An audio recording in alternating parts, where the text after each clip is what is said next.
안녕하세요. 반갑습니다. 예. 잠깐 기도드리고 시작하겠습니다.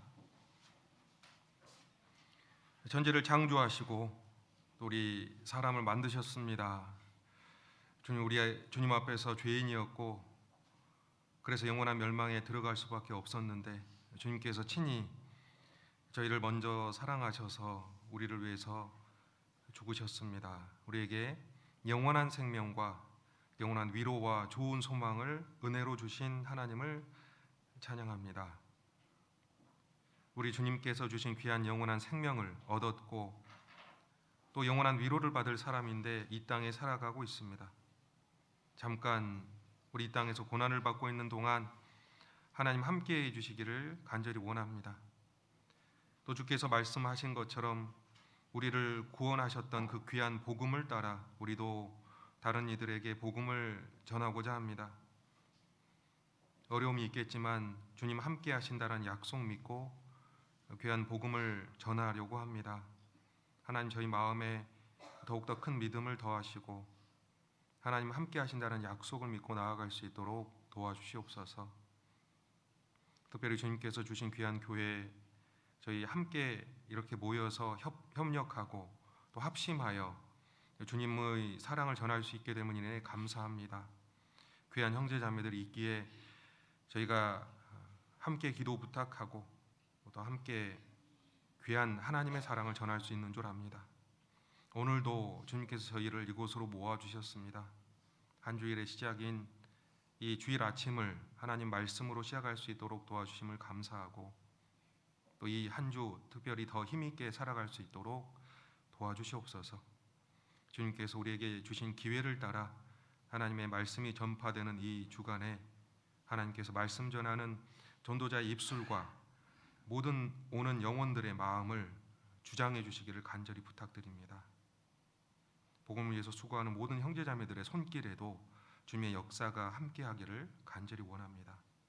오늘 말씀 시종을 거룩하신 주님 손에 부탁드리며 우리를 사랑하시는 예수님의 이름으로 기도드렸습니다. 아멘. 오늘 성경 잠깐 찾겠습니다. 여호수아 1장 말씀입니다. 구약 성경 320쪽 여호수아 1장 말씀입니다.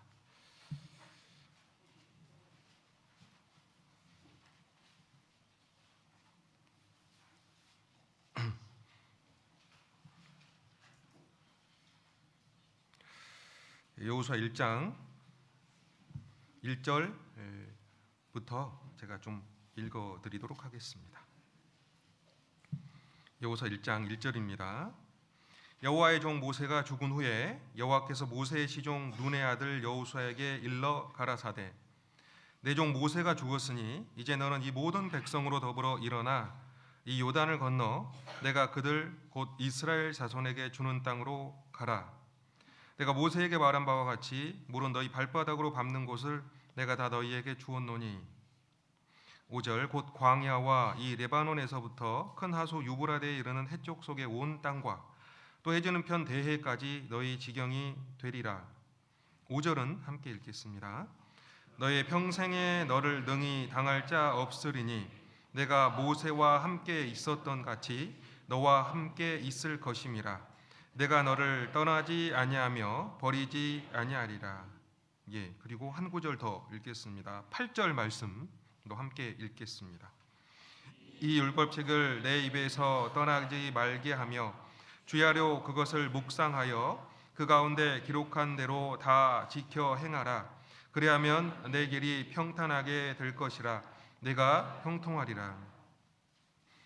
예, 안녕하세요. 저는 광주에서 온 정진관 형제라고 합니다. 또 하나님 말씀을 또 이렇게 주일 아침에 함께 나누게 돼서 하나님 앞에서 참 영광스럽게 생각하고 또 이렇게 하나님께서 말씀을 서로 이렇게 나누고 유익될 수 있게 이 시간을 허락해 주셔서 감사를 드립니다. 오늘 이게 여호수아라는 사람이 하나님의 말씀을 처음 듣고 또 새로 시작하는 그런 장면을 가지고 함께 교훈을 받아보려고 하는데요.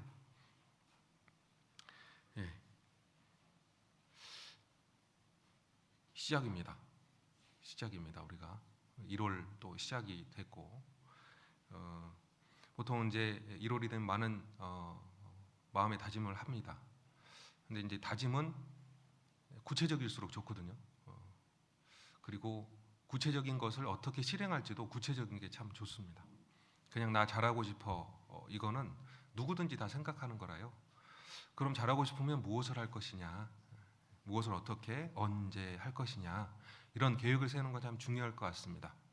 동계수련회를 통해서 말씀을 듣고 새로운 마음을 갖게 됩니다. 그게 연례 행사가 아니라 그걸 통해서 새로운 마음을 품게 하려는 건 이제 정확한 목적입니다. 그래서 하나님께 주신 새로운 마음을 가지고 이제 정말로 어떻게 해야 될지를 개인적으로 생각을 해야 될 것 같습니다. 각 개인은 다 다르잖아요. 환경도 다르고 나이도 다 다르고 배경이 다 다르기 때문에 각 사람이 뭔가를 해야 될 것인지는 각 사람이 가장 잘 압니다. 그래서 아주 바쁜 사람이 시간을 일주일에 나는 3일 내서 3일 동안 성경 읽겠다 이렇게 할 수는 없지 않습니까? 각 사람마다 다 다르죠. 그래서 하나님 앞에서 시간을 가지고 내가 무엇을 해야 될지를 하나님께 물어보십시오. 그래서 내가 그것을 할 건데 어떻게 할지를 또 계획을 해보십시오. 그래야 실행을 할 수가 있습니다. 막연하게 저는 새로 열심히 살게요라고 한다면 하나님께서도 한번 그렇게 살아봐라고 말할 건데 그럼 어떻게 살 겁니까? 그게 참 중요할 것 같습니다. 그래서 제가 이제 국민학교 때, 초등학교는 아니고요, 국민학교를 나왔습니다. 그때 방학이 되면 항상 그 책을 하나 나눠줬어요. 혹시 무슨 책인지 아세요? 탐구생활이죠. 방학생활 아닙니다. 탐구생활이라고. 탐구생활은 방학 동안에 어떻게 지낼지를 이제 알려주는 책이죠. 숙제도 그 안에 있고.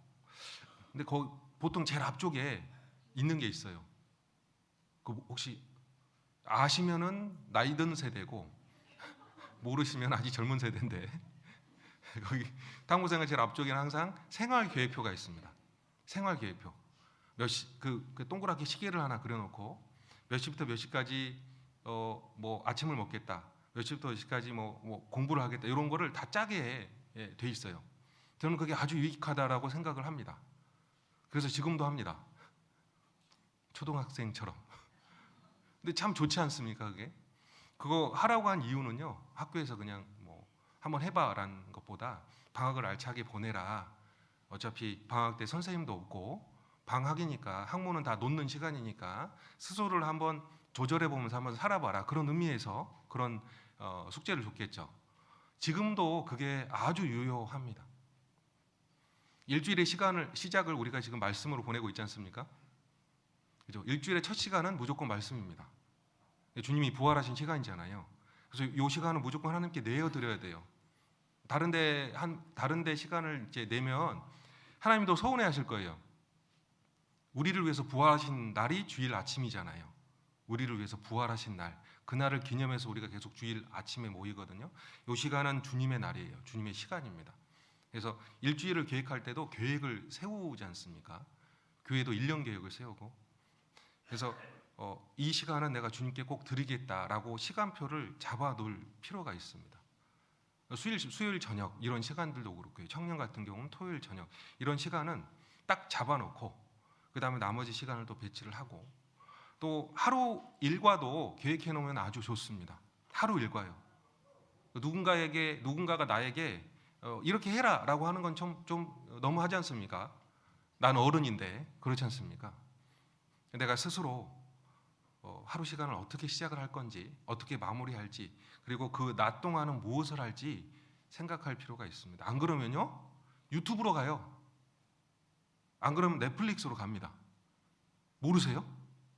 모르시는 얼굴이신데 인터넷 보고 핸드폰 본다는 뜻입니다.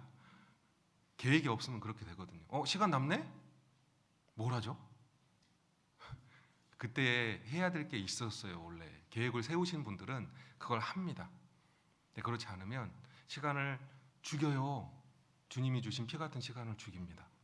세월을 아끼라 때가 악하니라 라는 말씀처럼 세월을 아껴야 되는데, 세월을 아낀다라는 말은요, 세월을 구해내는 거거든요. 시간을. 약한 시간들인데 주님이 우리를 위해서 죽으시고 그 시간을 다 샀어요. 우리의 시간을 다 사신 겁니다. 근데 시간을 다시 죽이고 있는 거예요. 그 진짜 피 같은 시간인데 그 시간을 다 구해내야 돼요. 그러려면 미리 생각하고 계획하는 건 아주 중요합니다. 그래서 하나님은 우리 삶에 하루하루에 또 한 시간 한 시간에 관심이 있으세요. 새로 시작하는 마당에 그렇게 계획을 세우는 건 아주 필요하다라고 생각을 합니다. 그냥 흘러가다 보면 1년이 지나가기 때문입니다. 그런 첫 시작이라는 의미, 그리고 또 처음 전도 집회도 또 계획이 돼 있고, 그래서 여호수아 1장, 여호수아에게 있어서 첫 시작인데 이 시작하는 장면을 통해서 우리가 교훈을 받을 수 있으면 좋겠습니다. 이 여호수아라는 사람은 모세를 도와서 계속 살아갔던 사람입니다. 모세의 시종으로 모세가 가는 곳은 어디든지 갔었고, 또 모세가 하라는 건 뭐든지 다 했고, 그래서 모세의 종으로서 세상을 계속 살아갔던 사람입니다. 그래서 젊었을 때부터 지금까지 모세를 계속 따라왔습니다. 그래서 모세가 이제 120세가 돼서요 돌아가셨습니다. 기력이 다 쇠해서 돌아가신 건 아니고요. 하나님이 여기까지만 살아라라고 이렇게 정해 주셨어요. 여기 1장 1절을 잠깐 보시겠습니다. 1장 1절, 방금 폈던 여호수아 1장 1절입니다. 여호와의 종 모세가 죽은 후에 여호와께서 모세의 시종 눈의 아들 여호수아에게 일러 가라사대. 여호수아가 처음 소개되어 있습니다. 여호수아가 어떤 사람이냐?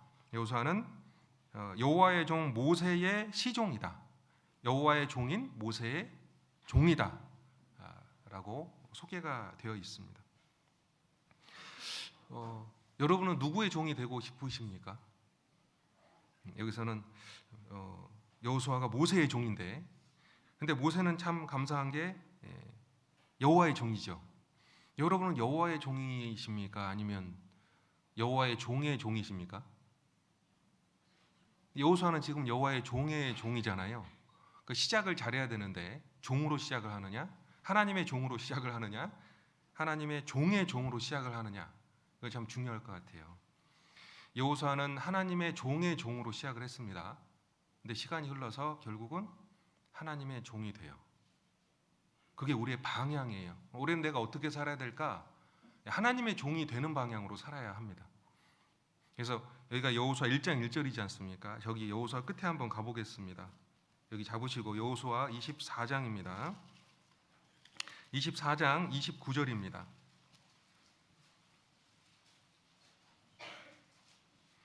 여호수아 24장이 여호수아의 끝인데요. 여호수아 24장 29절입니다.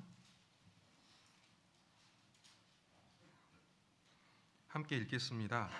이 일 후에 여호와의 종 눈의 아들 여호수아가 110세에 죽음에 이 일 후에 이제 다 여호수아가 자기 일 마친 후에 여호와의 종 눈의 아들 여호수아라고 기록되어 있습니다. 1장 1절에 읽었던 내용하고 여호수아가 이제 죽을 때, 돌아가실 때의 여호수아에 대한 평가가 약간 다르죠. 그래서 처음에 여호수아는 모세의 종, 하나님의 종의 종으로 시작을 했다가 결국은 하나님의 종으로 인생을 마감을 합니다. 우리의 인생도 하나님이 그 방향을 정해 주신 건 맞습니다. 처음에는 사람에 이끌려서 사람을 따라서 사람에 의해서 신앙생활을 하다가 시간이 흘러서는 하나님을 따라서 하나님 말씀 그대로 하나님께 순종해서 사는 거죠. 그게 우리 신앙의 방향입니다. 다 그렇게 살아요. 다 그렇게. 그래서 여호수아 24장 내내, 여호수아라는 책 24장 내내 여호수아가 무엇을 했던가 많은 걸 했습니다. 근데 결론적으로는요, 여호수아는 하나님을 자기 하나님으로 삼았고, 하나님은 여호수아가 정말 자기 종으로 되게 그렇게 도와주셨습니다. 그래서 제가 질문을 다시 합니다. 여러분은 하나님의 종입니까? 하나님의 종의 종입니까? 아, 그러셔요. 성경에 보면 뭐 누구의 하나님 이런 표현 많이 있지 않습니까? 뭐 아브라함의 하나님, 이삭의 하나님, 야곱에게 나타난 하나님은요, 나는 너희 조부 아브라함의 하나님이고 너희 아비 이삭의 하나님이다. 그래서 나는 이제 너의 하나님이 되려고 한다. 너의 하나님. 그래서 야곱도 똑같이 이제 하나님이 자기 하나님이 돼요. 그리고 하나님도 야곱을 자기 사람이다라고 표현을 하게 됩니다. 야곱의 하나님. 하나님이 자기를 소개를 하는 거예요. 나는 야곱의 하나님이야. 나는 아브라함의 하나님이고 나는 이삭의 하나님이야. 그렇게 해서 하나님이 모세에게 나타나셨어요. 모세에게 딱 나타나실 때 모세야, 난 누군지 아니? 나는 아브라함의 하나님이야. 야곱의 하나님이다. 나는 이삭의 하나님이다. 그 말이 무슨 말이냐면요, 나는 아브라함을 대단하게 생각한다는 뜻이죠. 나는 이삭을 대단하다고 생각하고 나는 야곱을 대단하다고 생각한다. 그 사람들은 나의 사람이야 라고 말을 해주는 거예요. 모세는 그 사람들을 통해 역사하시는 하나님을 알았거든요.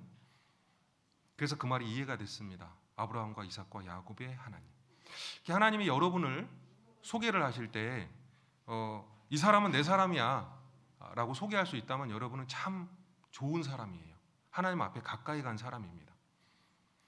하나님이 누군가를 소개하는데, 자기에 대해서 누군가에게 소개를 하는데 나는 그 사람의 하나님이야 라고 말할 수 있다면 그 사람 정말 행복한 사람이지 않습니까? 이 종의 종이라는 의미는요, 모세의 종인 여호수아, 하나님의 종의 종인 여호수아란 뜻은 아직 여호수아가 하나님께 많이 가깝지는 않다라는 뜻입니다. 많이 가깝지 않아요. 그래서 우리가 신앙생활을 처음 할 때 또 구원을 받을 그쯤에는 사람의 종입니다. 사람이 하자니까 해요. 보통 구원 간증을 들으면요, 제가 하나님의 말씀을 듣고요, 하나님의 음성을 듣고 직접 복음을 들으러 갔어요, 이런 사람은 없습니다. 그죠? 사람이 그 사람을 인도를 하는 거예요. 옆 사람이 하도 귀찮게 하고 자식이 하도 귀찮게 하고 자꾸 찾아오니까 그래서 내가 교회 갔어요, 이렇게 이야기를 하죠. 그렇게 해서 구원을 받아요. 사실 그게 하나님이 부르신 거지만 개인의 입장에서 보면 사람이 자기를 부른 거예요. 귀찮게 한 거고 계속 간절히 원했던 거고, 혹은 돈으로 좀 달래줘가지고 마음이 좋아져서 교회에 당해 갑니다. 그 말씀을 들어요. 그러면서 구원을 받습니다. 구원을 받고 하나님이 정말 자기 하나님이 되면 좋은데 그 이후에도 그 하나님이, 구원해 주신 그 하나님이 자기 하나님이 아닌 분들이 좀 있어요. 그래서 또 누군가가 간절히 말을 해야 교회를 와요. 구원 받았다고 하는데 그냥 집에 있는 걸 훨씬 좋아해요. 아직도 하나님이 자기 하나님이 아닌 거예요. 주일 아침에 전화를 해야 나옵니다. 교제를 만들었는데 조모임도 있고 구역모임도 있는데 전화를 해야만 나옵니다. 가자고 해야만 갑니다. 그럼 아직은요, 하나님의 사람이 아니에요. 하나님의 종은 아닙니다. 사람의 종도 아니네요. 아직 안 오면. 근데 사람 말 들어서 억지로 그냥 온다 그러면 사람의 종은 돼요. 여호와의 종의 종은 되는 거죠. 거기서 점점 성장해야 된다는 뜻입니다. 사실 우리에게 하나님이 구원을 주신다라는 건요, 그와 동시에 자원하는 심령을 주시는 거예요. 자원하는 심령이란 하나님의 말씀에 자극받고 하나님의 사랑과 은혜에 자극받아서 내가 그렇게 살려고 하는 마음이에요. 그 마음이 원래 하나님이 주고자 하는 마음이었습니다. 하나님이 우리를 사랑하실 때 누구를 통해서 사랑하셨습니까? 사실 그거 아닙니다. 하나님은 우리를 직접 사랑하셨습니다. 십자가의 죽음이란 건요, 하나님이 직접 죽으신 거예요. 하나님이 자기 피를 직접 쏟으신 곳이 십자가입니다. 그래서 직접 우리를 사랑하셨거든요. 그 말은 하나님이 우리랑 직접 관계를 맺고 싶다라는 뜻입니다. 여러분은 하나님과 직접 관계를 맺고 계십니까? 저는 사실 하나님의 말씀을 대언하는 입장이잖아요. 간접적인 사람입니다. 하나님의 말씀을 직접 들으려면 이 말이 저 사람의 입술을 통해서 하나님이 직접 하신 말씀이다라고 받아들일 수 있어야 합니다. 제가 제 마음대로 말을 하면 제 말이겠죠. 근데 그럴 수는 없잖아요. 특별히 이 자리는 그 자리가 절대 될 수가 없어요. 하나님의 말, 하나님이 말씀하신 대로 저는 말할 뿐이고요. 여러분은 그걸 하나님의 말씀으로 받아들일 수 있다면 그게 점점 내가 하나님의 종으로 되어가는 거예요. 사람의 말이 아니라 하나님의 말씀으로. 그래서 사도 바울도 데살로니가 교회에 칭찬을 했습니다. 너희가 우리의 말을 들을 때 사람의 말로 하지 아니하고 하나님의 말씀으로 들음이니 진실로 그러하다. 이 말씀이 너희 가운데서 역사하는도다. 하나님의 말씀을 하나님의 말씀으로 받아들이니까, 즉 하나님이 직접 하신 말씀으로 받아들이니까 자기가 바뀌어요. 변화가 됩니다. 그게 아니라 누군가 말하는 설교를 들어보자, 저 사람이 더 잘한가, 이 사람이 더 잘한가, 이렇게 들어보자라고 가는 사람은요, 간접적으로 그 사람의 말을 듣는 거예요. 그 사람의 말을 듣는 거죠. 하나님 말씀이 아니라. 그러면 우리는 감상자가 됩니다. 감상자가 돼요. 그 앞에 무릎을 꿇고 조아리는 마음으로 하나님의 말씀을 듣는 것이 아니라, 나는 많이 들었고 나는 말씀 위에 있기 때문에 평가하는 자리가 돼요. 그렇게 되면 굉장히 교만해집니다. 그래서 어떤 사람은요, 여호와의 종이 되어가는 거예요. 평가자가 그렇습니다. 왕 옆에 있는 사람은 왕의 말을 듣습니다.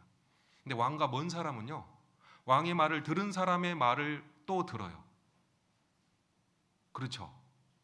왕의 백성이라도 왕 바로 옆에 있는 사람은 왕의 말을 직접 듣습니다. 그 왕 옆에 있는 사람은 굉장히 겸손할 수밖에 없어요. 그죠? 예절을 갖춰야 될 수밖에 없습니다. 하지만 왕의 말을 듣는 사람의 말을 또 듣는 사람의 말을 듣는다면 그냥 서서로 들을 수 있어요. 우리는 대통령의 말을 신문에서 그냥 접합니다. 옆에 있는 사람은 어떨까요? 옆에 있는 사람은 딱 서서요, 두 손 모으고 공손하게 듣는 겁니다. 하나님의 말씀을 듣는다, 하나님을 실제로 섬긴다, 하나님의 직접적인 종이다라는 의미가 그겁니다. 여호수아는 하나님의 종의 종이었다가 점점 하나님의 종이 되어갑니다. 하나님을 경험하는 거예요. 직접. 하나님의 사람과 하나님의 사람이 극단적으로 이렇게 나뉘는 경우가 바로 사울 왕과 다윗입니다. 사울과 다윗. 똑같은 왕이었고 40년간 왕을 했습니다. 하지만 사울은 하나님이 자기의 하나님이 아니었어요. 사울은 하나님을 내 하나님이라고 부른 적도 없습니다. 하나님이 자기 하나님이 아닌 거예요. 그러면 하나님은 누구의 하나님이냐? 사울은 항상 하나님을요, 사무엘의 하나님이라고 불렀어요. 당신의 하나님 이렇게 불렀습니다. 성경 여기 잡으시고 사무엘상 14장 잠깐 가보겠습니다. 사무엘상 15장 한번 보시겠습니다. 15장.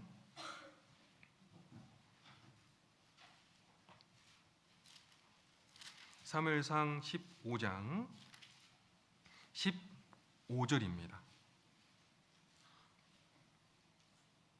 15장 15절 432쪽입니다. 제가 읽어드리겠습니다. 사울이 가로되 432장 15장 15절입니다. 사울이 가로되 그것은 무리가 아말렉 사람에게서 끌어온 것인데 백성이 당신의 하나님 여호와께 제사하려 하여 양과 소의 가장 좋은 것을 남기며 그 외의 것은 우리가 진멸하였나이다. 사울이 사무엘에게 한 말입니다. 그죠? 백성이 당신의 하나님 여호와께 제사하려. 하나님은 내 하나님이 아직 아니고요, 당신의 하나님이에요. 그래서 당신이 나에게 한 말은 당신의 하나님이 당신에게 한 말입니다. 그래서 나는 당신의 말을 지키는 겁니다예요. 그렇게 생각을 했던 거예요. 아말렉을 진멸하라 라고 하나님이 이 사무엘을 통해 이야기하셨어요. 이건 하나님 말씀이거든요. 조금만 생각해보면 알 수 있죠. 아말렉을 진멸하라는 명령은 이때 처음 나온 명령이 아니었습니다. 출애굽기 17장부터 나오는 명령이에요. 이건 하나님의 말씀이었어요. 아말렉을 진멸하라. 내가 아말렉과 대대로 싸우리라. 이렇게 하나님이 말씀하셨거든요. 그래서 이스라엘 사람이라면 당연히요, 아말렉은 대적이고 진멸해야 될 대상이라는 걸 알고 있어요. 그리고 그 말씀을 한 번 더 사무엘을 통해 들은 겁니다. 아말렉을 진멸하라. 그래서 사무엘은 직접 하나님의 말씀을 전한 거지만 이 사울은 그게 하나님의 말씀으로 이해를 하기가 힘들었어요. 그냥 사람의 말이었던 겁니다. 그러니까 안 지켜지는 거예요. 하나님의 말씀에 따른 것이 아니라 하나님의 말씀을 하는 선지자의 말을 따른 겁니다. 그러니까 사람의 말을 따른 느낌이에요. 그러니까 그대로 안 하죠. 하라는 대로 안 하는 거예요. 이유는 뭐죠? 사람의 말이라고 생각했던 거예요. 당연히 하나님이 전해준 말씀을 들었다라고 이해는 하고 있습니다만 사람의 말입니다. 그러니까 순종을 못해요. 순종이 안 되는 이유가 그겁니다. 하나님이 내게 직접 하신 말씀이라면 나는 듣습니다. 여러분 그렇지 않겠습니까? 정말 하나님이요 초자연적으로 그냥 하늘에서 우레와 같이 천둥과 같이 나에게 직접 말을 하는 거예요. 너는 복음을 전파하라 라고 하시면 네, 아이고 하나님 갈 거 아닙니까? 근데 그렇지 않아요.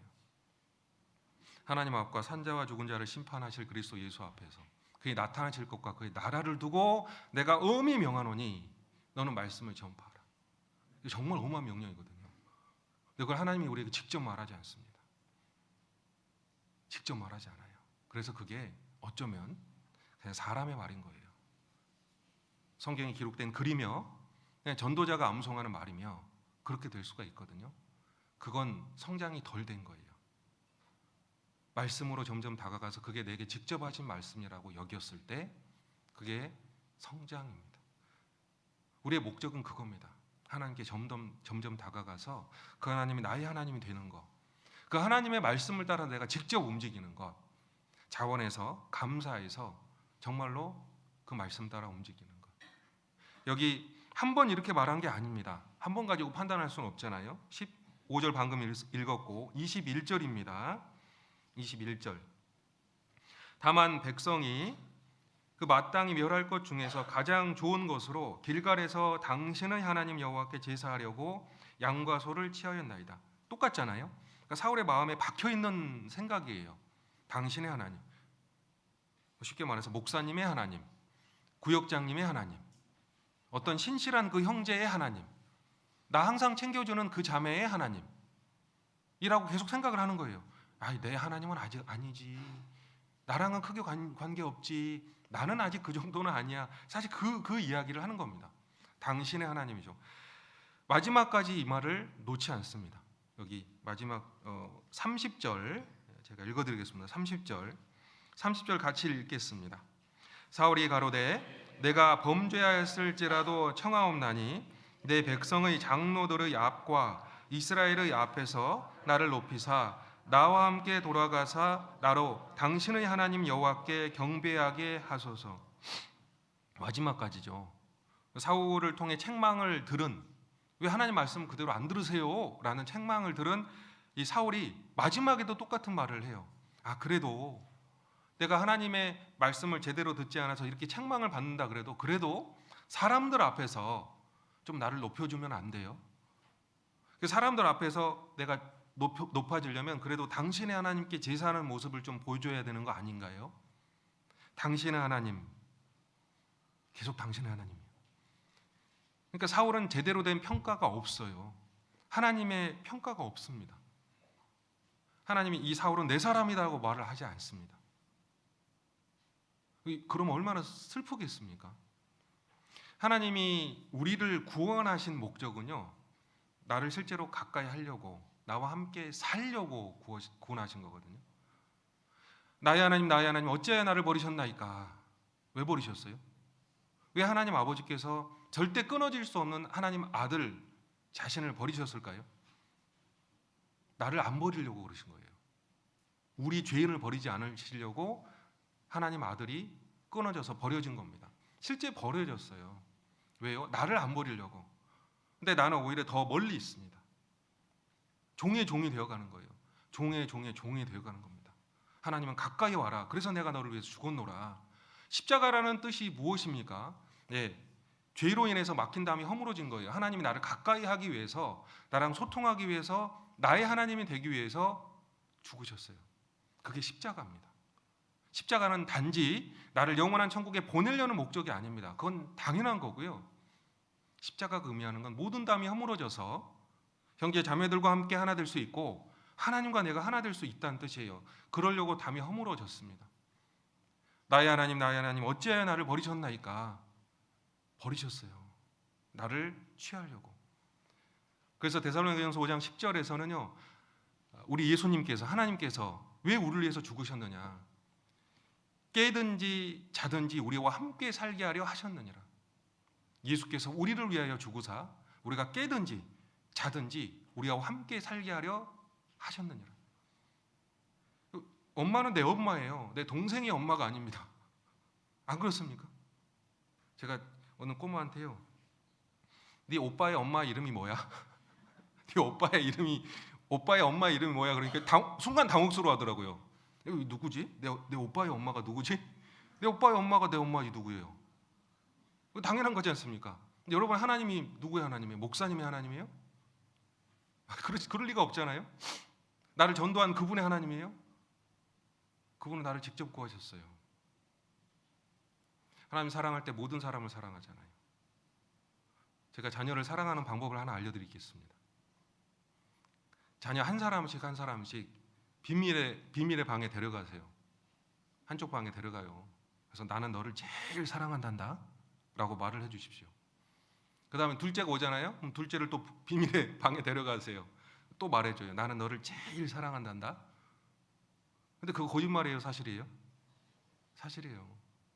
누군가를 특별하게 사랑하지 않습니다.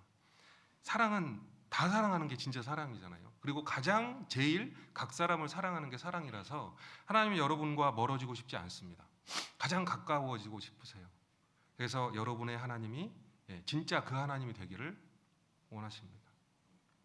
종의 종이 아니라, 사람의 말을 듣는 게 아니라 정말로 하나님의 말씀을 직접 듣고 하나님과 가까워지는 그런 사람이에요. 그런 사람이 이 사울의 반대인 사람이었죠. 바로 다윗입니다. 다윗은 하나님의 사람이었습니다. 왜 하나님의 사람이었을까요? 다윗은 하나님을 자기 하나님이라고 불렀어요. 다윗이 어렸을 때부터 하나님을 가까이 했습니다. 가까이 하려고 애를 썼어요. 그래서 말씀을 가까이 했죠.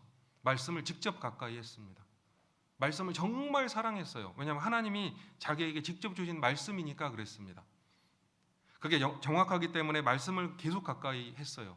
그래서 시편 71편에서는 다윗이요, 하나님께서 나를 어려서부터 교훈하셨습니다 라고 이야기를 합니다. 나를 어려서부터, 다윗이 목동 이기 전부터 계속해서 하나님께서 나를 교훈하셨습니다. 하나님이 다윗의 하나님이잖아요. 하나님이 알려주셨다는 거예요, 나에게. 어떻게 해요? 성경 말씀을 통해서, 율법 책을 통해서 다윗에게 직접 알려줬어요. 정말 그런가요? 네. 다윗이 그렇게 믿었으니까요. 이 말씀은 나를 향한 말이다 라고 믿었으니까요. 그러니까 그 말을 경험을 하기 시작을 하는 겁니다. 그래서 경험을 실제로 하잖아요.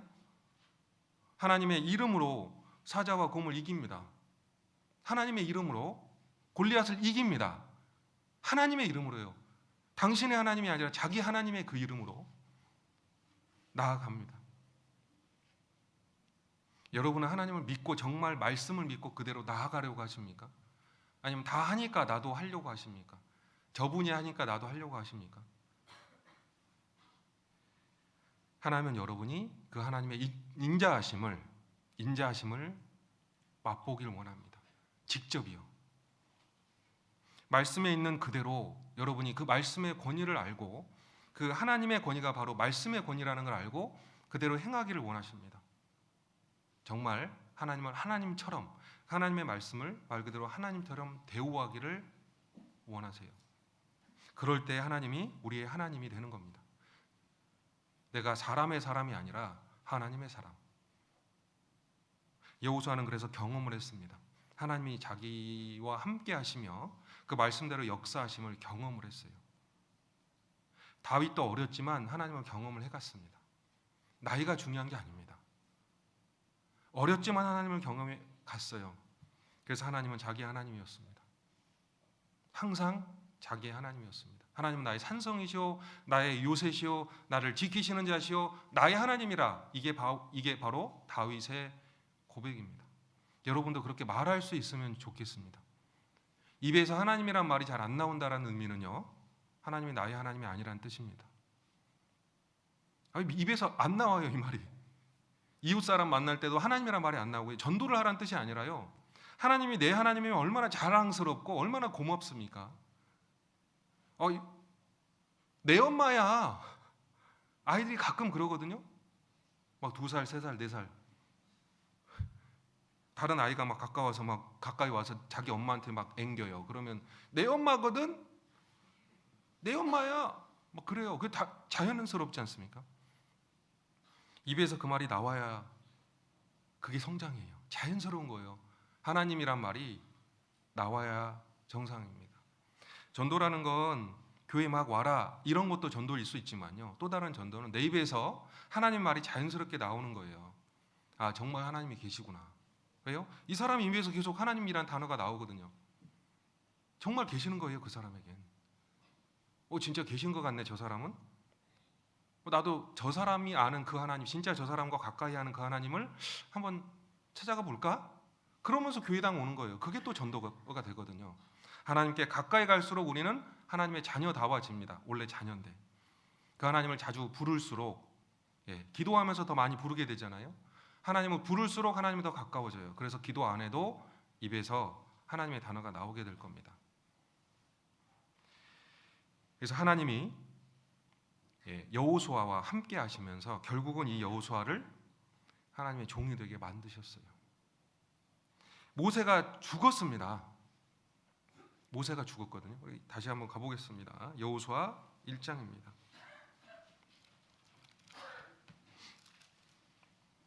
여호수아 1장입니다.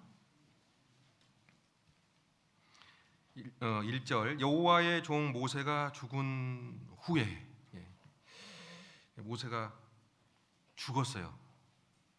대단한 모세입니다. 정말 모세는 대단했었죠. 모세의 마지막 평가가 바로 옆장에 기록되어 있는데 신명기 34장입니다. 신명기 34장 9절부터 제가 읽어드리겠습니다. 이 모세가 어떤 사람이었느냐? 바로 옆장이죠. 신명기 34장 9절.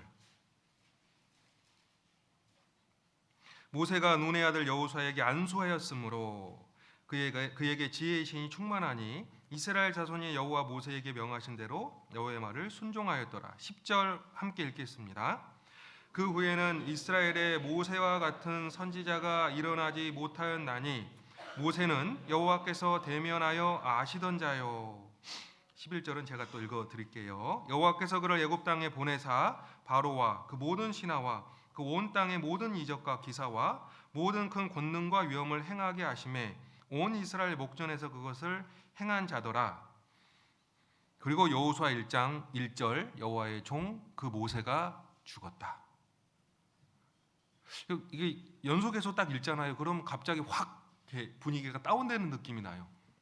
여호수아에게 있어서 모세, 또 이스라엘 사람에게 있어서 모세는 어떤 사람이에요? 그렇게 위대한 선지자가 없는 거예요. 막 물을 줘요.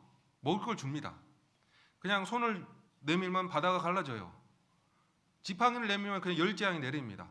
파라오의 손에서 건져내고 광야 40년을 통과케 하고 거기서 먹을 걸 주고 마실 걸 주고 그런 존재가 눈에 보이는 모세였거든요. 그 이후로 모세 같은 선지자가 다시 일어나지 못했어요. 그만큼 대단한 사람이에요. 근데 죽었어요. 옆에 있던 여호수아는 어떤 생각을 했을까요? 이미 여호수아는 모세를 이은 지도자로서 낙점이 됐습니다. 반드시 이 지도자의 일을 해야 돼요. 근데 죽었어요. 엄청난 사람이 죽은 거예요. 자기와 비교가 될 거 아니에요? 어떻게 하죠? 낙담이 될 수밖에 없잖아요. 저렇게 위대한 사람이 죽었는데 내가 어떻게 그 일을 감당할까? 그런 상태에서 하나님이 여호수아에게 이야기를 하시는 거예요. 여호와께서 말씀을 하시잖아요. 여호수아 1장 1절에 여호와의 종 모세가 죽은 후에 여호와께서 모세의 시종 눈의 아들 여호수아에게 일러 가라사대. 하나님 말씀하셨어요. 또 강조하십니다. 1장 2절 내 종 모세가 죽었으니 내 종 모세가 죽었어요. 하나님도 어떻게 해야 될까요? 하나님은 분명히 여호수아를 통해 일을 할 거거든요. 내 종 모세가 죽었다. 여호수아에게 하나님께서는 이제 새롭게 시작을 하는 거다라는 거예요. 새롭게 시작을 하는 거다라는 걸 알려주고 싶어요. 모세가 죽었다라는 것이 대단한 사람 죽었으니 나는 너를 쓰지 않을 거다 이런 의미도 아니잖아요. 대단한 사람이 하나 죽었으니 너는 낙담하라 이런 의미가 아닙니다. 모세가 죽었으니 이건 끝났다 이거예요. 새로 시작할 시기가 되었다. 새로 시작할 때가 된 거거든요. 그 사람이 대단하건 혹은 그 사람이 볼품없던 형편없는 사람이건 그게 중요한 건 아니거든요. 새로 시작하는 거라 이거예요. 2024년은 안 올 줄 알았습니다. 안 그렇습니까? 그래서 결혼도 안 하려고 했었던 사람들이 꽤 있지 않습니까? 우리 교회 안에서. 안 올 줄 알았는데 2000년대도 안 올 줄 알았습니다. 저는 1985년에 구원을 받았습니다. 2000년이 안 올 줄 알았어요. 정말입니다. 근데 2024년이 와버렸어요. 이거 어떡하지? 이거 아닙니다. 이전 것은 지나갔거든요. 모세가 어떤 위대한 사람이든 다시 어떤 그 위대한 선지자 같은 사람이 안 나타난다, 이런 말이 있든 없든 간에 중요한 건 나에게 시작이 된 거거든요. 나에게 그 시간이, 새로운 일생이 주어진 겁니다. 그럼 새로 시작해야 되는 거예요. 이스라엘과 유대의 역대 왕들이 많이 있었습니다. 그 가운데 선한 왕도 있었고요, 악한 왕들이 아주 많았습니다. 선한 왕들은 어떻게 해서 선한 왕이 됐을까요? 어떻게 해서 선한 왕이 됐을까요? 자기가 그렇게 결심한 거예요. 자기가 그렇게 하기로 결심한 거라고요. 아버지가 아무리 악해도요, 자식은 선해질 수 있습니다. 아버지가 고주망태 맨날 술만 먹고 들어온다 그래서 자식들이 술 먹는 똑같은 망나니가 됩니까? 그럴 필요 없잖아요. 반대로 갈라지더라고요. 이건 아버지의 모습이 너무 싫었어요. 저는 그래서 술을 입에 절대 안 대요. 그런 사람이 있죠. 그런 자녀들이 있습니다. 나예요. 중심은 내가 된 거예요. 모세로부터 중심이 여호수아에게 옮겨온 겁니다. 모세는 죽었다, 이 말은 끝났다 이거예요. 여기에 대해서는 생각할 필요가 없다. 여호수아야, 모세는 죽었다. 이전 것은 지나갔으니 보라, 새 것이 되었도다.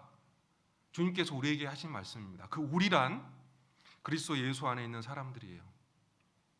성경 고린도후서 5장 17절에는 누구든지 그리스도 안에 있으면 새로운 피조물이라 하셨습니다. 이 말씀을 잘 기억해 보세요.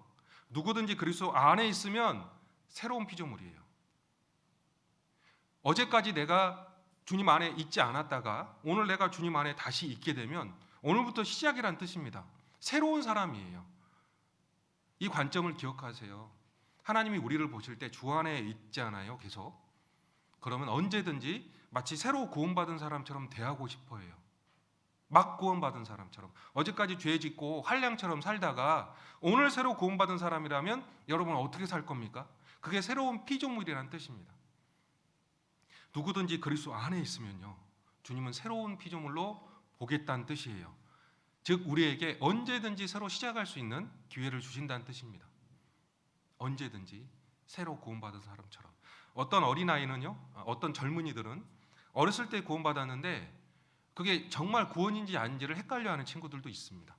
근데 명확한 건 주님이 사랑하셨다라는 거고 구원하셨다라는 거고, 또 명확한 건 내가 주님 안에 있다는 거예요. 그러면 어떻게 생활을 해야 되느냐?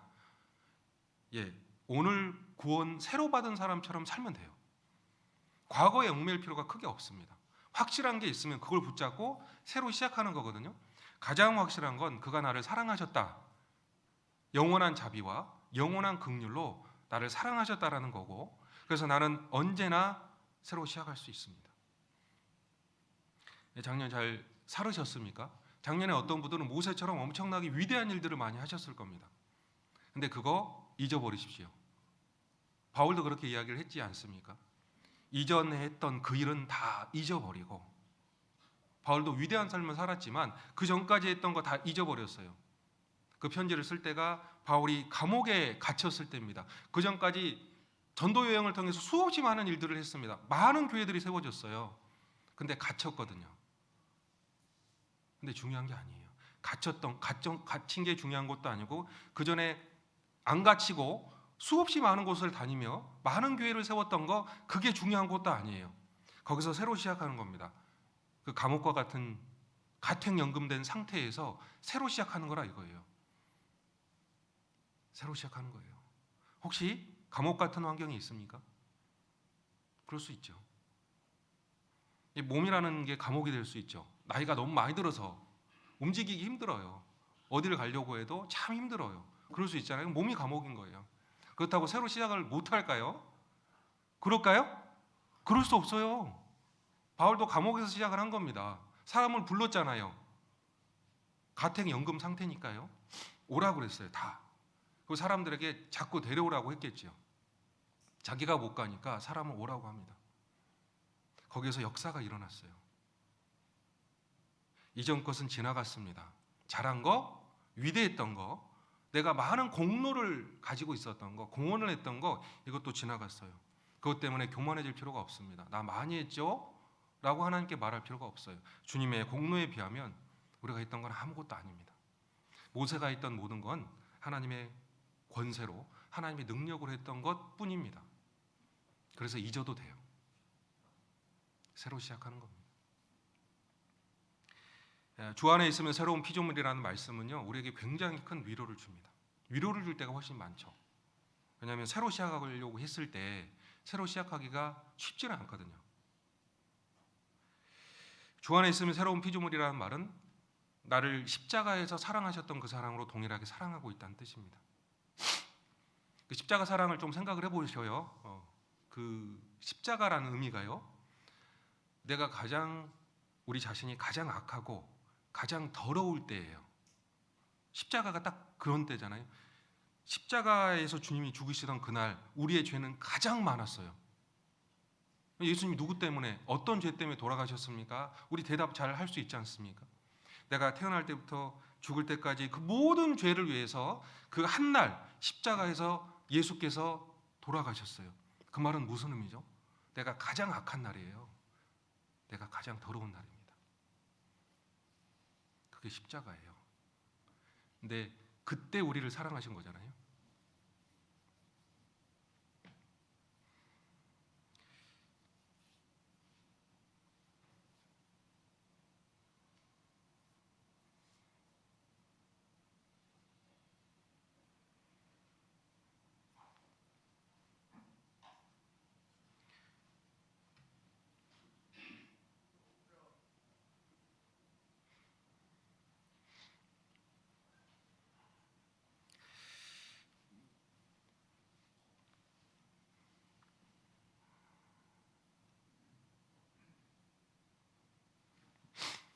그때 우리를 사랑하신 겁니다.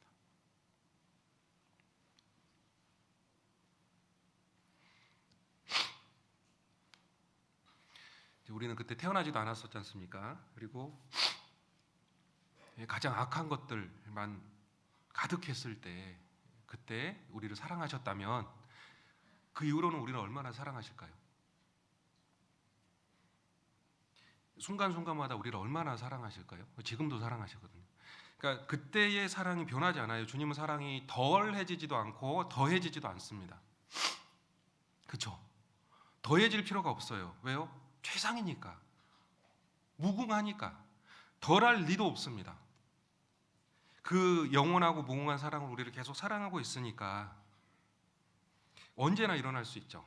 그래서 그리스도 안에 있으면, 그리스도 아니란 말이 영원한 사랑 아니죠. 은혜 아래입니다. 은혜 아래 우리가 있어요. 그래서 다시 시작할 수 있다라는 뜻입니다. 새롭게, 새로운 사람으로 주님께서 우리를 여겨주시기 때문이에요. 그래서 새로 시작하는 겁니다. 모세가 죽었으니, 그래서 2절입니다. 여호수아 1장 2절 계속 읽겠습니다. 내 종 모세가 죽었으니 이제 너는 이 모든 백성으로 더불어 일어나 이 요단을 건너 내가 그들 곧 이스라엘 자손에게 주는 땅으로 가라. 하나님께서 직접 말씀하셔요. 여호수아는 엄청난 영광을 지금 얻는 겁니다. 하나님께서 여호수아에게 직접 말을 하는 거예요. 그동안 모세에게 말을 했거든요. 이게 첫 말씀인 거예요. 굉장히 큰 의미가 있습니다. 여호수아는 일생을 살아가면서 이런 순간을 기억할 수밖에 없었어요. 하나님이 내게 직접 말씀하셨던 그 순간. 여러분도 그런 말씀들이 있어야 되잖아요. 하나님이 나에게 직접 말씀하신 그거, 평생에 간직할 그 말씀. 여호수아는 이 말씀이 그 말씀이었을 겁니다. 모세가 죽었다. 이제 너는 이 모든 백성으로 더불어 일어나라. 하나님께서 처음 이야기했던 게 모세가 죽었다. 두 번째 이야기했던 게요, 너는 혼자가 아니다예요. 혼자가 아니다라고 시작을 하신 거예요. 너는 이 모든 백성으로 함께라고 시작하시잖아요. 너는 혼자가 아니야, 여호수아야 라고 말씀하시는 겁니다. 누구랑 같이요? 더불어 모든 백성과 함께다. 여호수아는 혼자라는 생각을 했을 겁니다. 모세가 죽었으니 자기가 그 일을 대신해야 되잖아요. 혼자 어떻게 하지 내가? 나라는 사람이 무슨 가치가 있을까? 무슨 힘이 있었을까 지금까지? 그런데 하나님은 여호수아야, 내가 너와 함께하느니라 라고 시작을 한 게 아니라 너는 백성들과 함께하는 거다 라는 걸 먼저 알려주신 거예요. 우리는 혼자가 아닙니다. 하나님은 엘리야를 위로하셨습니다. 엘리야는 혼자였거든요. 혼자 다 하는 것처럼 보였어요.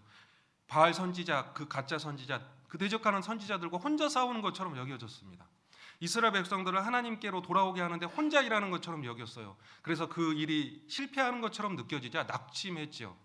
그래서 나는 가치가 없어요. 나는 이 일을 할 만한 능력이 없습니다. 나는 내 조상들보다 훨씬 더 못한 사람인데 나는 그만둬야 될 것 같습니다. 나는 그냥 죽겠습니다 하고 도망갑니다. 혼자니까 그래요. 혼자니까 하나님이 그를 위로하십니다. 바알에게 무릎 꿇지 아니한 7천인을 내가 남겨놓았다. 이게 무슨 의미일까요? 너 혼자 아니다 이거예요. 믿음을 지키고 하나님의 일을 행하는 사람이 너 혼자가 아니다 이겁니다. 같이 있다. 안 보이지만 분명히 있다. 하나님이 우리에게 교회를 주신 이유가 뭘까요? 같이 하라 해요. 교회를 주신 이유가 있습니다.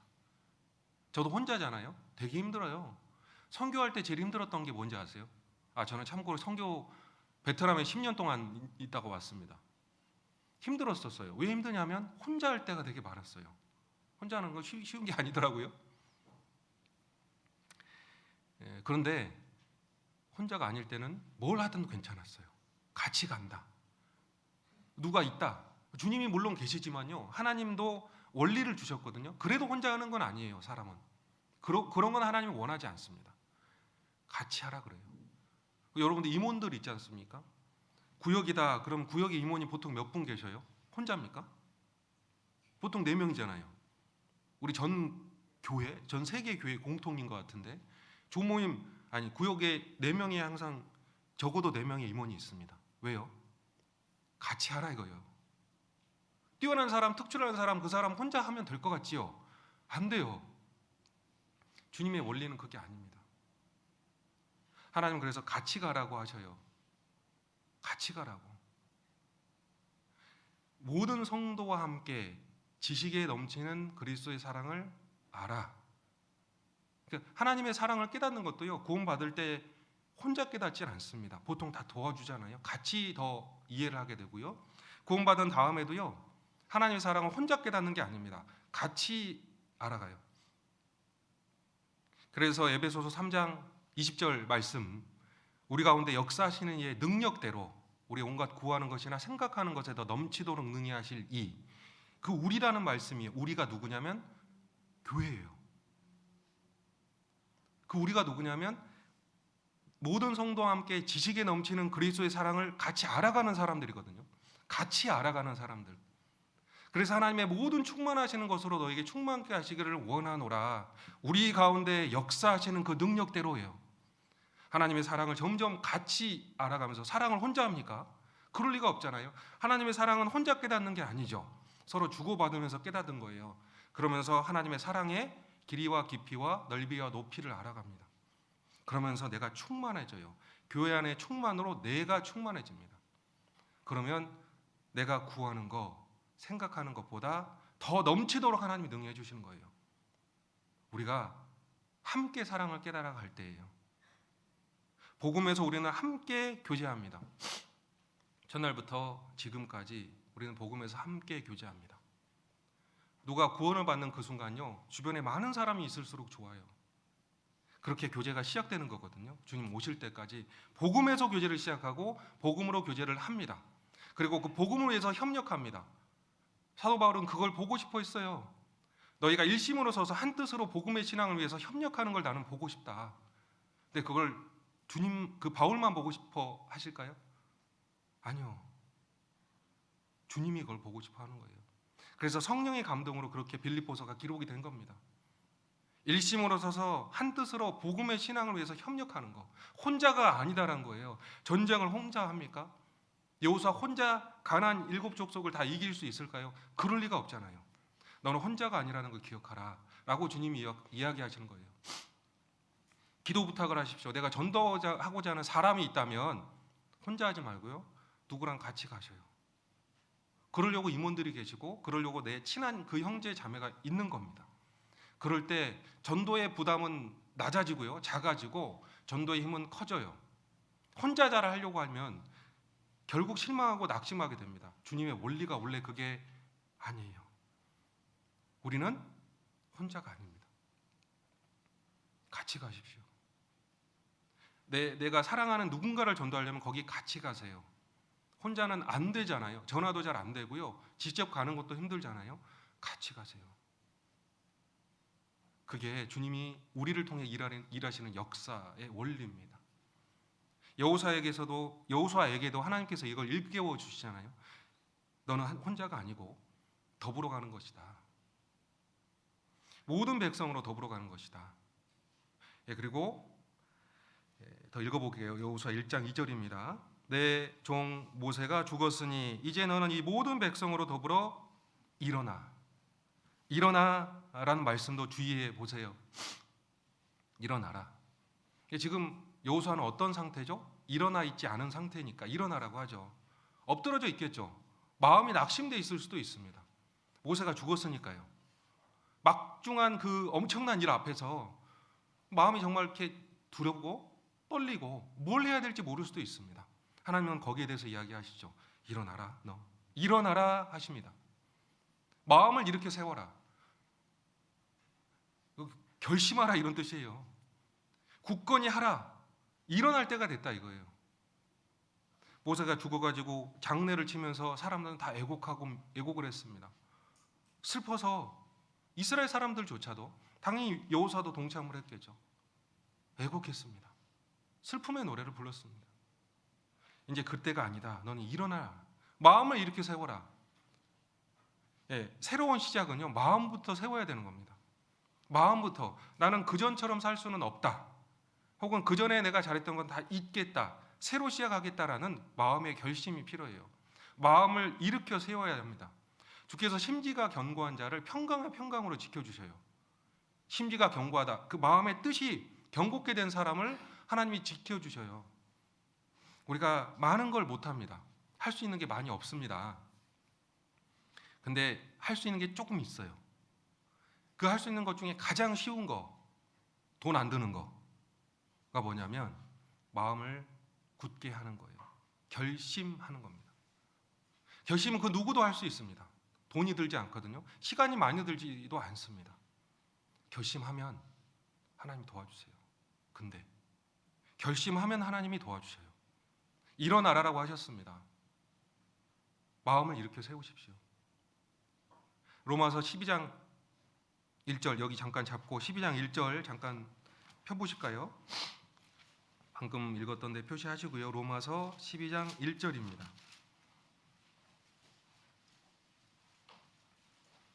로마서 12장 1절. 로마서 12장 1절입니다.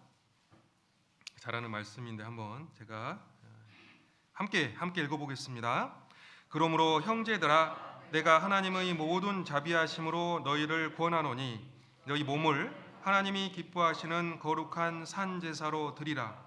이는 너희의 드릴 영적 예배니라. 11장까지 쭉 이제 바울이 설명을 하고 12장부터는 이제 우리가 어떻게 살아야 될지에서 이야기를 해요. 하나님이 얼마나 위대한 분이고 그 사랑이 얼마나 위대한 거고 이스라엘을 향한 하나님의 뜻이 얼마나 위대한 거고, 그러니까 쭉 설명을 하다가 이제 그럼 우리는 어떻게 살아야 될까? 12장 1절이죠. 그러므로 너희 몸을 하나님께 드려라. 2절입니다. 2절. 너희는 이 세대를 본받지 말고 오직 마음을 새롭게 함으로 변화를 받아 하나님의 선하시고 기뻐하시고 온전하신 뜻이 무엇인지 분별하도록 하라. 뭘 해야 되냐면 너희는 이 세대를 본받지 말고 세대를 따라가지 않고 마음을 새롭게 하라. 그러면 변화를 받을 것이다. 이게 순서예요. 구원받은 사람은 하나님께 자기를 드리고자 하는 마음이 있습니다. 영원한 생명을 주시고 영원한 위로와 좋은 소망을 주셨는데 하나님에게 뭔가를 하고자 하는 마음이 있는 건 자연스러운 건데요. 그걸 막는 게 있죠. 세상을 향한 마음이요. 그래서 이 세대를 본받지 말아라. 그리고 마음을 새롭게 하라. 이건 명령이에요. 이건 할 수 있다는 뜻이죠. 하나님은 할 수 있는 건 명령하시잖아요. 마음을 새롭게 하라. 일어나라 이거예요. 마음을 새롭게 하면 결론이 뭐냐면 변화가 돼요. 여러분들은 그걸 느껴본 적이 있을 겁니다. 내가 마음을 새롭게 하면 변화가 생기기 시작하거든요. 그 변화는 하나님이 주셔요. 변화를 받는다란 말은 수동태잖아요. 수동형이에요. 나는 결심하고 나는 마음을 새롭게 하고 주님은 나를 바꿔주시는 거예요. 할 수 있는 거를 못하면 불순종이 되는 겁니다. 할 수 없는 걸 못하면 어쩔 수 없어요. 하나님은 할 수 있으면, 하는 거가 있으면, 가진 게 있으면 내가 그걸 받는다라고 하셨어요. 없는 걸 받지 않으십니다. 못하는 걸 받을 필요가 없어요. 하지만 준 것에 대해서는 받으십니다. 우리에게 마음이 있어요. 하나님 앞에서 마음을 일으켜 세워야 됩니다. 나도 할 수 있다. 나도 주님의 명령에 순종할 수 있다. 내가 지금까지 아무것도 못해도 할 수 있다라고 생각을 해야 돼요. 주님이 계시면 나는 할 수 있다. 그리고 하겠다. 일어나라 빛을 발하라. 이는 내 빛이 이르렀고 여호와의 영광이 내 위에 임하였음이니라. 하나님의 빛이 우리에게 비치고 있습니다. 일어나라고 하셨어요. 하나님께서 여호수아에게 말씀하셨습니다. 일어나라고. 마음을 일으켜 세우라고. 새로 할 수 있다라는 마음을 품으라고. 하겠다라는 마음을 품으라고요. 복음을 전하겠다. 우리의 가장 큰 사명인데 나 하겠다. 할 수 있다. 라고 마음을 품으셔야 합니다. 내 마음이 확정되면요. 하나님을 찬송할 수 있거든요. 내 마음이 확정되었고 또 내 마음이 확정되었사오니 내가 하나님께 찬송합니다. 시편 57편 7절에 있는 말씀입니다. 여호와여 내가 주께 그 마음이 정해졌으니 내가 노래하고 주를 찬송합니다. 시편 108편 1절 말씀입니다. 하나님을 향해서 내 마음이 정해질 때, 굳건이 됐을 때, 내 마음이 일어섰을 때 하나님께 찬송이 돼요. 기도는 우리의 마음을 바꿀 수 있습니다. 하나님 앞에 무릎 꿇고 새로운 시작을 하려고 하나님께 아뢰을 때 그 기도가 딱 끝나고 일어나면요. 마음이 새롭게 되고 변화가 시작이 돼요. 그거 하셔야 됩니다. 새해에는. 그냥 나 새로 시작할 거야 이렇게 다짐하는 것보다 하나님 앞에 일생을 한번 생각해보고 내 방향을 한번 생각해보고 그분에게 직접 이야기를 해보십시오. 내가 어떻게 살지. 하나님이 안 알려줄 리가 없잖아요. 주님이 똑같이 이야기를 하실 겁니다. 일어나라고. 잠자는 자여 죽은 자들 가운데서 깨어 일어나라. 그리스도께서 내게 비치시느니라. 여호수아여 일어나라. 일어나라고 하셨어요. 새로 시작하자고. 너는 모든 이스라엘 백성들과 함께 일어나서 그리고 가는 것이다. 그리고 가는 거예요. 그냥 가는 거 아닙니다. 일어나서 가는 거예요. 일어나서 안 가면요 질질 끌립니다. 그렇지 않습니까? 내가 앉아있는 상태로 누가 나를 데려가면요 질질 끌려가요. 그런 모습 주님이 보고 싶어 하지 않거든요. 일어나서 똑바로 가십시오. 마음을 일으켜 세우시고 나도 가겠다. 나도 동참한다 라는 마음을 꼭 품으십시오. 그래야 변화가 주님께로부터 와요. 마음은 여러분의 것입니다. 여러분이 할 수 있어요. 아까 말씀드렸죠. 이스라엘의 선한 왕, 유다의 선한 왕은요 자기가 마음을 세웠어요. 내가 새롭게 선하게 살겠다라고 마음을 품은 겁니다. 주변 상황이 어떤 것이 상관없습니다. 히스기야 왕은 아버지가 아하스 왕입니다. 굉장히 악한 왕이었죠. 성전을 완전히 더럽게 만들어 버렸습니다. 우상 숭배를 했습니다. 여호수아 왕, 히스기야는 왕이 됐어요. 다 완전히 시작을 했습니다. 성전 안에 있는 더러운 걸 다 버렸습니다. 성전 밖에 있는 귀한 기물들, 성전의 기명들을 다 다시 깨끗게 해서 들여왔습니다. 성전 안에 이미 더럽혀진 그런 기구들도 다 새롭게 깨끗하게 했습니다. 새로 시작한 거예요. 아버지가 누구든 상관없습니다. 일어나라는 말이 바로 그런 의미입니다. 새로 시작하는 거다고. 다 잊고 새로 시작하는 거다. 주님 도와주십시오. 다시 가보겠습니다. 여호수아 1장 2절 조금만 더 하고요. 마치겠습니다. 여호수아 1장 2절입니다. 내 종 모세가 죽었으니 이제 너는 이 모든 백성으로 더불어 일어나 이 요단을 건너 이 모든 백성으로 더불어 일어나 이 요단을 건너 내가 그들 곧 이스라엘 자손에게 주는 땅으로 가라. 그래서 이제 더불어 일어나라 그 다음에 가라 하셨죠. 가는 곳이 정해져 있습니다. 방향을 정해야 합니다. 그래야 거룩한 사람이죠. 가라고 했으면 방향이 있을 거 아닙니까? 가라는 쪽이 어디죠? 가나안 그쪽이잖아요. 요단을 건너는 쪽이고 가나안 쪽이에요. 가야 돼요. 방향을 정해야 된다고요. 어려울 거라서 안 가면 안 되는 곳이지 않았습니까? 가나안 7족속은 굉장히 단단해요. 강합니다. 아낙 자손은 거인 같아요. 여호수아는 한번 본 적이 있습니다. 엄청나게 큰 사람, 스스로 보기에도 메뚜기 같은 그런 엄청난 사람들이 있어요. 그래서 안 갈 겁니다. 안 갈 겁니까? 요단강을 건너야 됩니다. 그때는 요단강이 범람하는 시기였어요. 그 범람하는 강을 어떻게 건널 수 있을까요? 이 백성 한두 명도 아니고 엄청나게 많은 2,300만 되는 백성들이 이 요단강을 다 건널 수는 있을까요? 많은 장애물이 있지만 방향을 정해야 되거든요. 그럼에도 불구하고 그쪽으로 가야 된다라는 방향을 정해야 됩니다. 주님은 그럴 수 있지만 그래도 그렇지만 가라고 하시거든요. 그 방향을 정하셔야 돼요. 신앙은 원래 고난을 향한 방향입니다. 그렇지 않습니까? 좁은 문으로 들어가기를 힘쓰라 라고 하셨습니다. 넓은 길이 있습니다. 거기로 가는 사람이 많습니다. 넓은 문도 있습니다. 거기로 가는 사람이 많아요. 하지만 좁은 문으로 들어가기를 힘쓰라. 그 문은 좁고 그 길은 협착하여 찾는 이가 적음이니라. 그게 생명길이었잖아요. 그 좁은 문은 생명으로 이르는 길이 있는 문이었거든요. 그 구원의 문을 여러분이 통과하셨잖아요. 그 문은 좁은 문이에요. 죄가 해결돼야만 통과할 수 있는 문이고 그 다음에 그 길은 좁은 길이 아닙니다. 협착한 길입니다. 더 좁아져요. 구원의 문도 좁은데요. 협착이라는 단어 아시죠? 누르는 거거든요. 협착 사고라는 단어 아시죠?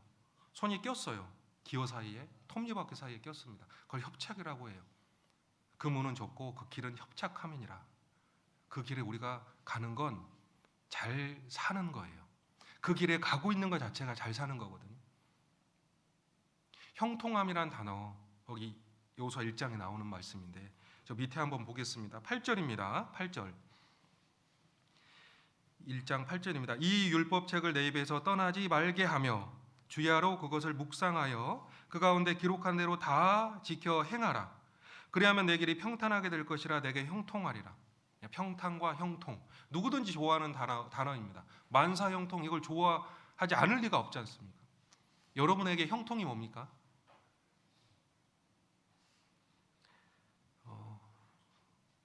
한국은 조선 산업이 되게 발달돼 있어요. 배를 잘 만듭니다. 수주하면 형통이에요. 수주하면 형통이에요. 근데 사실 그 말 속에는요, 배 만들려고 엄청 고생을 해야 된다는 뜻입니다. 예? 배 만들려고 엄청나게 고생을 해야 된다는 뜻이에요. 돈을 4천억을 주고 막 1조를 주고 막 그러거든요. 이 배를 만들기 위해 수없이 많은 사람이 고생해야 된다는 뜻이에요. 수주라는 말이 그겁니다. 수주가 수지가 된 거죠, 사실은. 여러분도 수주하신 거예요. 하나님의 그 엄청난 사명을 수주하신 거예요. 그게 수지 만든 건데 그걸 안 받겠다고 하는 사람들은요, 쉽게 말해서 난 고난을 안 받겠다는 말입니다. 형통이란 말은 주님 뜻대로 일이 돼가는 걸 형통이라고 해요. 내 뜻대로가 아닙니다. 회사가 회사 뜻대로 돈을 벌지 뭐 개인 뜻대로 돈을 법니까? 형통하게 될 것이다. 주님 뜻대로 일이 돼갈 것이다. 주님의 뜻이 무엇입니까? 내가 복음을 전하면 그게 주님 뜻이 이루어지는 거고 그게 형통이에요. 내가 복음을 안 전하면 그게 형통하지 않은 거예요. 주님 뜻대로 일이 이루어지는 게 형통이고 그렇지 않은 게 불통이에요. 주님 뜻대로 내가 복음을 전하기 위해서 고난을 받는다? 형통이에요. 왜냐하면 그걸 주님은 말씀하셨으니까요. 너는 복음과 함께 고난을 받으라. 하나님의 능력을 조차 복음과 함께 고난을 받으라. 그 말대로 하면 형통이에요. 왜냐하면 말씀대로 된 거잖아요. 고난을 받으며 복음을 전하는 거가 형통이라고요. 그게 잘 된 겁니다. 내가 말씀대로 했고 말씀대로 됐으니까 잘 된 거잖아요. 우리는 가끔 세상적인 형통이라는 단어를 자꾸 떠올려요. 가나안 땅에 대적들도 없고 요단강이라는 건너야 될 그런 장애물도 없는 게 형통이 아니고요. 그쪽으로 가서 주님의 능력으로 고난을 받고 극복해내고 싸워내고 결국은 성취해내는 것이 형통입니다. 그 방향으로 마음을 정하셔야 돼요. 그쪽으로 가라 그랬어요. 반대쪽으로 가라고 하지 않았습니다. 요나는 반대쪽으로 갔어요. 그것도 자기 돈 들여서 갔습니다. 니느웨로 가라고 하셨는데 요나는 돈 주고요. 반대로 갔다고요. 돈이 있어요. 요나는요. 돈이 있었습니다. 하나님을 위해서 선택할 수 있는 그 여지가 있었어요. 능력도 있었습니다. 근데 반대로 갔습니다. 여러분 능력 많아요. 능력 많습니다. 돈도 있죠? 돈 없는 분 손 들어 보세요. 없네요. 시간도 있잖아요. 입도 있지 않습니까? 말할 수 있잖아요. 그거 가지고 방향을 정하면 돼요. 요나는 니느웨로 갈 수 있는 돈이 있었어요. 근데 반대로 갔어요. 그 방향을 하나님이 정해 주셨거든요. 요단강을 건너고 가나안 땅의 그 거대한 족속들과 싸워 이기는 방향으로 하나님 정해 주셨어요. 오늘 시간이 없어서 여기까지 할 텐데요. 그리고 약속이 있습니다. 내가 너와 함께하리라. 현재의 약속이에요. 나는 너랑 지금부터 계속 함께한다. 미래의 약속도 있습니다. 반드시 그 땅을 얻을 거다. 반드시. 그러려면 필요한 게 뭐냐면 말씀입니다. 이 율법책을 내 입에서 떠나게 하지 말고 그 율법책에 기록한 대로 다 지켜 행하라. 그러면 형통하게 될 것이다. 지도자에게 필요한 건 리더십 강의 이런 거 아니에요. 왕에게 필요한 건 어떻게 나라를 다스릴지 정치학을 입문하는 게 아닙니다.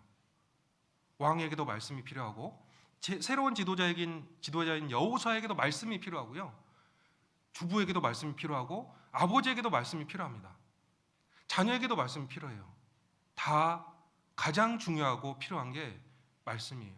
평생에 자기 옆에 두고 읽어서 그 하나님 여호와 경외하기를 배우라. 왕에게 한 말입니다.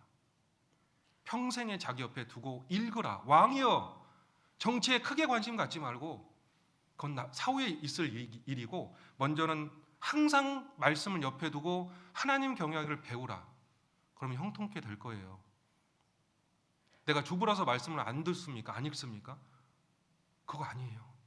모든 각각의 모든 사람에게 말씀은 절대적으로 필요합니다. 갓난 아이들 같이 순전하고 신령한 젖을 사모하라는 명령은 새로 구원받은 사람에게 주신 말씀이 아닙니다. 모든 구원받은 사람에게 주신 말씀이에요. 그걸 가지고 주님의 뜻대로 살아가는 거예요. 네, 여기까지 말씀드렸습니다. 잠깐 기도드리고 마치겠습니다. 감사드립니다. 하나님 아버지, 우리에게 모든 것 주셨습니다. 우리 주님을 가장 먼저 우선으로 여기고 살아가고자 합니다. 함께해 주시옵소서. 우리에게 방향을 주시고 또 새로운 힘과 약속들을 주심에 감사합니다.